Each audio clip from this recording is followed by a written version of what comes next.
All right, so you think you look at that again? Look, if is everything looking in order regarding our contract and the 15-year agreement and assigning the non-disclosure? So that's all for the legal stuff, right? Yeah. Okay. Looks good to me. All right.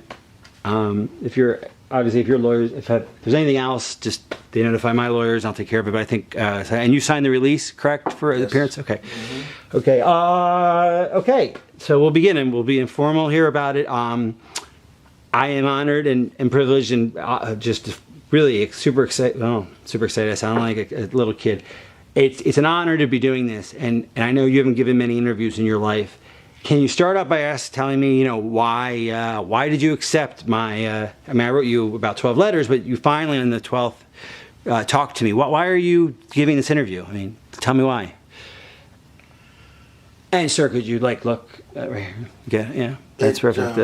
Not to tell a great filmmaker about filmmaking, but because it started to get to me after a while. What do you mean? What good? I've always been conflicted about it, I guess, but I wasn't conscious of it until later, years later. At first I was just blown away by the chance, the opportunity, the challenge of making this film, and I went into it like it was a regular film, like another production of mine, not thinking too much about the long-term effects, what it would mean to society if it was ever discovered. Mm-hmm. What are you talking about? I don't even know what you're talking about. You're referring to something. The fake moon landing. The rumor about the fake moon landing. You're saying is not a rumor or not is not an urban legend. You're saying it's true. Yes, I'm sorry. I thought you knew that. But no, I didn't. I've heard it like anyone else has heard it, but you. Okay. Yeah, it was fake. Wait, okay. And I thought, I have written down, and I thought you agreed to talk about Barry Lyndon. You agreed to talk about The Killing, Clockwork Orange. We're going to cover all these films, and I hope we still can. But what you're telling me is this? Because I've never. I think it would make the news if you're telling me now for the first time. And why me? Why not? Why not CNN or? What? The rumors were true. Okay. Okay, well, I obviously want to understand what the hell what you're talking about here. Okay, but why are you telling me? I'm a nobody. The moon landings were fake. Okay, and I want to hear what the hell. I'm sorry, what the hell you're saying. I don't know. Tell me how, what, when, where. I'd like to hear the story about this, but why are you telling me? And is that so? That's the 15-year thing. So that makes sense now. That's why I can't release this for 15 years. That makes total sense now. Yes. Okay. Because you have a super big secret that you're basically using me to conceal and then release like a time bomb. And my upcoming film, Eyes Wide Shut, is all about secrecy. It takes place in the sexual underground, but it's really about secrecy. Okay, well, before we even talk about the meta of secrecy, what the F's are like? Wait. Start from the beginning here. Can you start from the beginning? Secrecy. Okay, but let's take it back to the beginning. We didn't land on the moon, you're saying, and you filmed. No, we didn't land on the moon. Okay, so I was born in 71. Nobody landed. I was born in 71. I didn't see that stuff anyway. So just how about you walk me through it? If you have, just indulge me here. We'll just do it quickly, or as quickly as we can. How did something like this start? Do you apply to an ad to film the moon landings? No, like what? I was contacted by NASA. Okay, when, where, why? What happened? Before I started making 2001, so in the mid-'60s sometime. After Kennedy said his thing, you're saying? Well, considerably after then, yeah. And they had seen Dr. Strangelove, and I had originally requested use of the B-52 to film part of Dr. Strangelove, and they refused. But they were very impressed by the final. Great film. Great film. It's one of my personal favorites. Yes, Yeah. they were very impressed by the look of But it. they wouldn't let you use a B-52 that you asked for, right? You asked No, to they do would it. not. Why not? I mean, well then, so you had to run Rocky. Was it Rocky? It's just force of habit. I think they're just very secretive. Okay, and Keeping in with the theme of. but yeah, even though they denied you there, you're saying, well, what? So when you're doing 2001, obviously that's the space movie. So you're saying when you're doing the space movie, they contacted you then? I mean, obviously there's a relationship between that. Yes, that's right. Okay, so what happened? And they were planning this fake moon landing. They wanted But it why did they have to fake it? Why? because it is impossible to get to the moon. It's If you ask any scientist, we Okay. couldn't do it. Okay. There's the Van Allen belt, which is it's impossible to get past. Okay. If you think of our space program and how many trips we have made since the alleged moon landing, Right. they stopped in 1972. What sense does that even make? That if we went there, 3 or 4 times between 69 and 72, Mm-hmm. and haven't gone since, nor has anyone else, not even the Russians. It's a little bit of a stretch of the imagination to think that we did. Why would we not go? Or no it's other country. impossible. Because it's impossible to go. The furthest anyone has ever been off this planet is about 400 miles. Wow. The moon is several hundred. It's a quarter million. Yes, miles away. It's just not possible. It wasn't possible in 1969, and it's not possible now. Oh, okay, so tell me a story.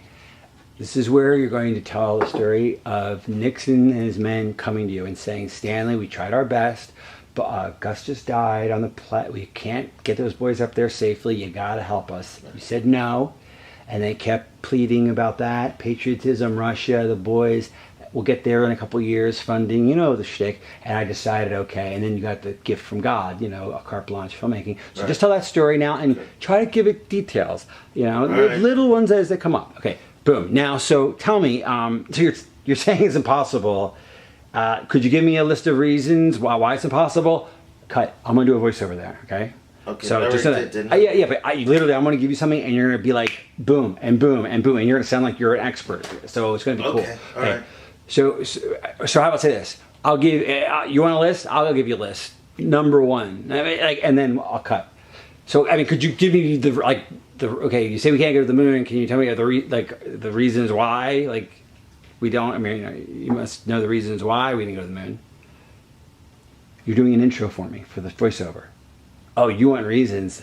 I got about 100 fucking reasons, and then cut. I'm going to do a voiceover. Got it? Got it? You're not going to Yes. do the list. You don't know Right. the list, but you're going to intro me. Oh, wait. So you say we can't go to the moon. Oh, what are the reasons? Are there some facts? You want reasons? I'll give you reasons. Yeah, How much time do you have? Okay, just begin then. Start. Cut. Okay. All right. So you're right. That sounds like okay. Let's just say for argument's sake, those reasons actually sound quite compelling for us. Not only not having gone to the moon, but probably not even getting there anytime soon. But forget that for a second.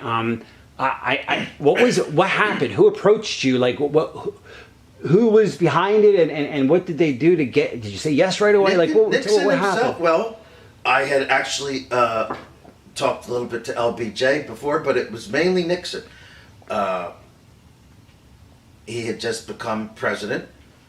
He was elected in late '68, '69. He took office, and it's no secret that NASA always wanted to fulfill this Kennedy prophecy that we would get to the moon by the end of the decade. Well, time was running out. It was 1969, and But you met Nixon in '68-ish, and he said, "We have a problem, Stanley. We can't get those boys up there." Tell me that story.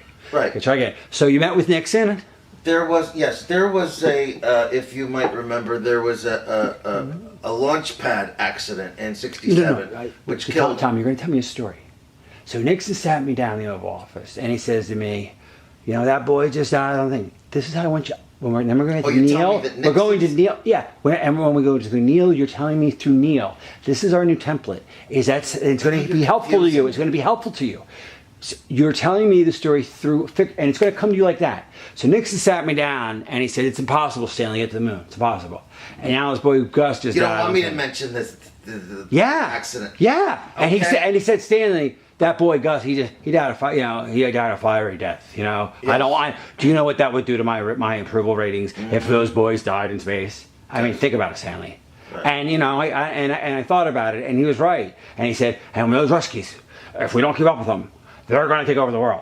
And I'm no communist. And I know you're no communist, Stanley. I mean, it's just child's play. right, Just do it, okay? But bring us there." Yeah, all right. And all then, right, all you right. know, and I think I couldn't say no. And so I said, yeah. And he said, "You can make any damn film you want. I don't care what it is. I don't care if it's about, elves fucking girls in Peru. Like, you know, it's like, you can do whatever you want. Elves.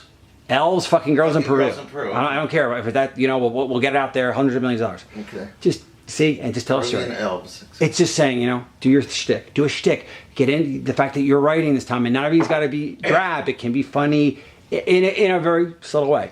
So you meet with Nixon, and what happened? Yeah, I met with Nixon. And let me start you off. Pat was the first person I saw. I think she was high. No, Betty Ford. That was Betty Ford. Sorry, Betty Ford was. Pat too. Actually. Oh, Pat, you're right. So she was drunk off, and then I went and saw Nixon. And he had just played golf. Like, start with details. It's so easy. Pat was Okay, so right, so you met Nixon. You went to the White House. I met Pat actually first. I think she was on painkillers or something. She never said much, so it was nothing worth repeating. But when I met with Nixon, boy, that was an experience. They just shuttled you in privately because obviously they couldn't have you. No one could know you were meeting with him. Yeah, he had his shoes off, which, and he could smell his feet, so it was just really kind of amazing. It was not anything I could have predicted. So it was a casual encounter. Okay, it was in the Oval Office. Yeah, in the Oval Office, yes. And but it's funny, it's an Oval Office because the walls seem to be closing in anyway. But anyway, there we were, and he was, like he was, expressing how desperate he was to go to the moon. What'd he say? Literally go to the moon. What'd he say? But to have people think we were going to the moon, he was worried about his own perception because he just became president, and his. So what did he say? He said that after all there had been an accident. You're telling it in the third person. You don't have to imitate him, but you go, "You're doing good. You're doing." I know. No, listen. I know that you're doing good. You say you have to. This is how you tell the story. Okay. And he said. So I walked in, and he said, "Sorry, I took off the shoes. I was just playing golf." Okay, you have to do the voice. I'm doing the voice. You don't have to do the voice if you don't want. He said, "I was just playing golf," and he sat me down, and he says to me, and that's the story template. Is that it's always what he said. Okay. And then I said to him, "You know what? It's going to be really hard to fool that." But then he said, and that's the thing. That's how we're going to do it the whole night. Neil said, and then I said to Neil, "Well, don't worry." Neil's there too? No, this is later. This is later. I'm giving you a template. It's always, that's the storytelling method, okay? So we're not saying third person. He said, so Nixon says to me, and I remember, he just stared in his scotch as he said this. He said, fact, whatever it is. That's the perfect way to deliver this. Got it? Mm-hmm. It's okay. So you in the Oval Office, and what happened? And you're doing good. Yeah, okay, so Nixon sat me down. First, he complimented me on 2001, which was nice to hear. And he said, speaking of space, going to the moon, he told me about the plan. He didn't, yeah. So he says to me, you don't say he said anything. You say what he says, okay? That's all, Tom. I'm just giving you a direction. Wait, you want me? Everything about I walked in. You want and he me to said say this. it as him, or do you want? You don't have to imitate him, but you have to say. He says, "Stanley, we've worked on this moon program." You're not saying what he said. You're not reporting it. You're repeating it. I'm saying it as Nixon. You're repeating it in a storytelling way. All right. So I go to this whore, and she goes, Okay. "Listen, All right, I don't all do right, it." all right, all That's the mood. All right. Okay. It's not like, so this horse said, no, it'd be like, you're like, you don't have to imitate him if you don't feel comfortable. You just say, "Stanley, whatever he says." That's how we get the information. We're doing exposition here. That's the way we're going to sneak it in. Okay. So we're there, you're at this Oval Office, and what happened? Yeah, he sat me down, complimented me in 2001, and then he said, You're doing it right. You're doing it kind of academically. Enjoy the story. You're spinning a yarn here. Right. So you go in there. They offer you a drink, and tell me, set the stage. yeah, and he was already drinking, so I decided to join him. I don't remember what I had because I drink almost anything. He was drinking Dewar's, I think, which, I mean, if you're going to drink Scotch, okay, but Dewar's, I don't know. Anyway, he complimented me on 2001, and then he said, speaking of space, you know about President Kennedy's prediction of going to the moon by the end of the decade. Well, it was almost like a mandate. Like he sort of Yes. like threw the gauntlet down. And he said, well, time is running out, and we want to do that, but we can't. It's impossible. We tried. We've been testing this for years. As you may have heard, there was a launch pad accident in 1967 in which the famous Gus Grissom was killed and 2 other astronauts. Gus was a good guy, but anyway, and it can't be done. We talked to every scientist imaginable. It just cannot be done. But after seeing your film, I am convinced, and the gentlemen at NASA are also convinced, that you can help us make people believe that we have been to the moon and back. And you must have been startled at that moment. Okay. Actually, a little bit, but I also knew where this was going, and I thought, what a trip. What a trip this is for me as an artist. Okay, you were still young and wide-eyed. I couldn't help it. Okay. It's part of being, it's like the, it's the DNA or something of an artist. Like your adrenaline got going. Yes. Your juice is flowing. Okay. Yeah. Go on. And I was excited. All right, He go didn't on. even have to finish, but he did. And explained to me that he wanted me to film a fake landing with fake astronauts. Well, not real astronauts, but faking the exploration of space. Because they just knew they couldn't get there. Because there was just no way we could get there. And the political, I mean, they'd spent all that money, I guess. And Yes. there was a political brinksmanship going Yeah, on. of course, Nixon wanted to make a big splash. It was early in his presidency. Yeah, And, that would have made him look really like a failure. He wanted to. Okay. Yeah, he wanted his approval points up, and he thought nothing could do it better than this, to fulfill this dream that America has had as a country since the Kennedy years. Okay, so you're saying the motivation was PR. PR, absolutely, plain and simple. Okay. PR. All right. And the geopolitical chess match between Russia that was going on, it would have weakened Yes. their position, so to speak. Yes. And I guess That money. was background. That was great background for the story. Yes. But it also, it must have been about, Because I mean, there it was about still money, though. a red fear, a communist fear among the people. Right. Sure, that was right. You're kind of yeah. Sure. I mean, missile crisis and all that. Okay. But it's also really about, like anything else, about money. I mean, they'd spent, well, the equivalent of $1 billion, almost $1 trillion of our dollars now on this program. Yes. In addition So, to being that must have- impossible and unsafe, it was also terribly expensive. But no, what And I'm that's saying is that the- it was so expensive that to fail would not, quote unquote, not be an option. In other words, at a certain point, you spend so much taxpayer money. My question I'm asking is Nixon motivated, whoever these men that decided this to perpetrate this fraud, was it the money? In other words, if you can't go to the, or maybe you can, I don't know. Can you go to the American people after spending $1 trillion and say, we got nothing to show for it? No, So obviously. but I'm saying is how much of that was the motivation? Of course, that was a huge part of it. A huge part of it. It's the part, really. Again, so many people, and the funding would have dried up. You have to go with that because that's going to be the whole Neil thing. That's why Neil goes along with it, because so Neil doesn't want the program to die. Right. Okay. So it's the money. It's the Yes. right. It's the PR politics. It's Russia, and it's the money. Okay. Yes. So it's balls and so it's already. So what did Nixon say at the very end? He looked me in the eye. Give me the clothes. Okay. So and give me some color, like some things okay. happening. So, he sat down and he sighed, looked into the fireplace. Give me some details. All right. All right, so he said all that, and then what? I think this was hard for him to get out, this next part. But he said the NASA's funds are just drying up.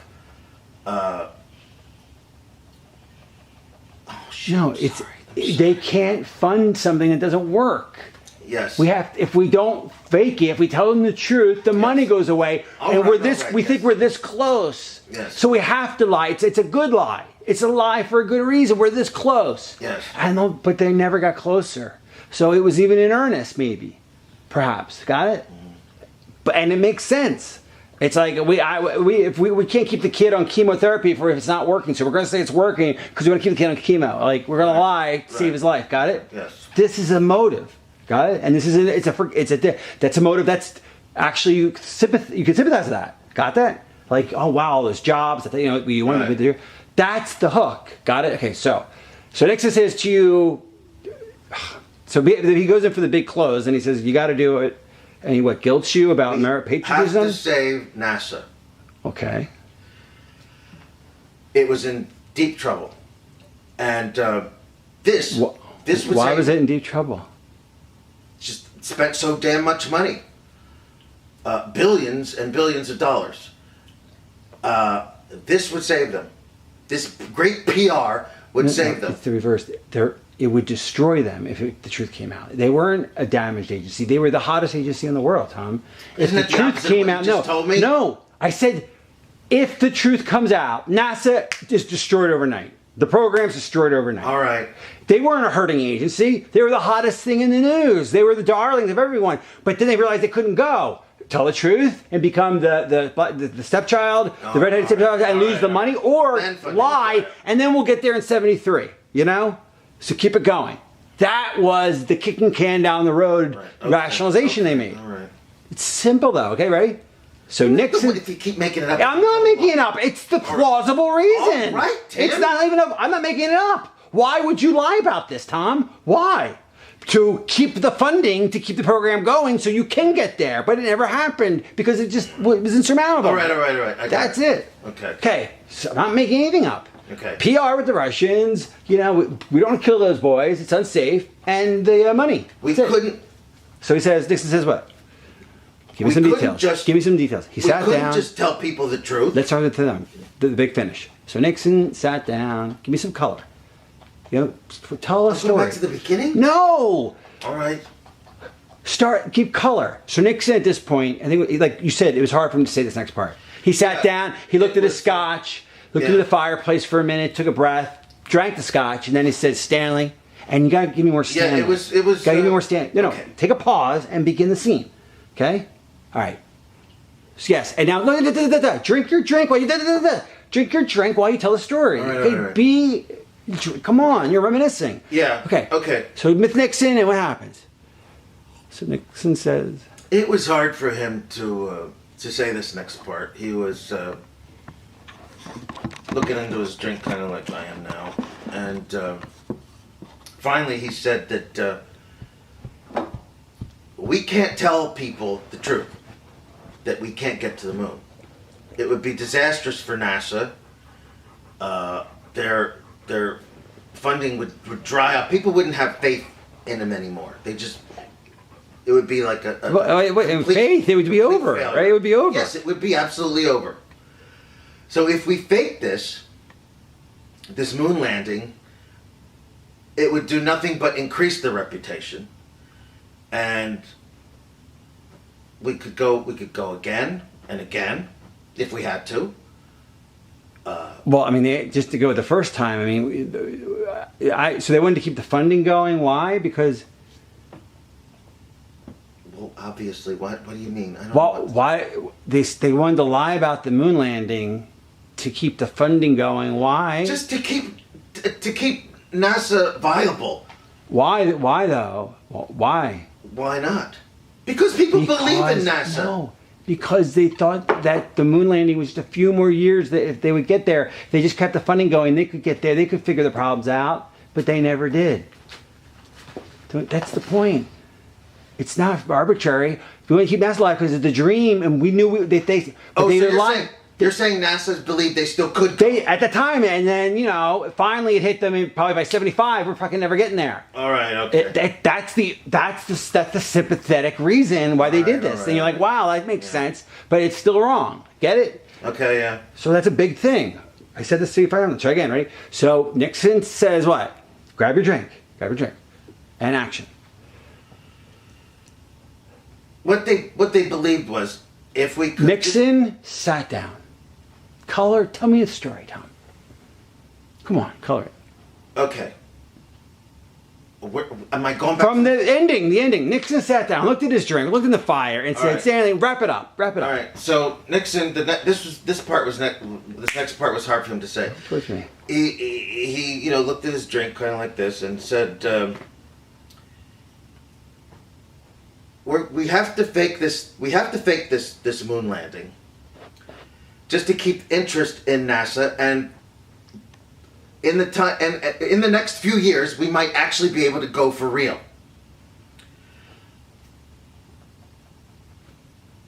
Come on. Because we wouldn't give up. We'd still work on it. We would still be working on it, trying to make this trip possible. But we have to do it now. No, because they were so close, Because we were so damn close. We had to do it now. And if you didn't lie, it would dry up. We were on the brink of something. Yes, and if we didn't fake this, if we didn't lie about it, eventually people would lose interest, and the funding would dry up for NASA. It would just cease to exist. The dream. And the dream would be dead. It would be gone. The greatest thing in the world for this country would be to go to the moon, and that being gone, it would be just devastating for the national mood. So about money. And I'm just giving you lines. So it was about the money. It was about the morale. Yeah, it was about morale. It was about money. It was about money. It was about morale. Chiefly money, as most things are, and that's what was.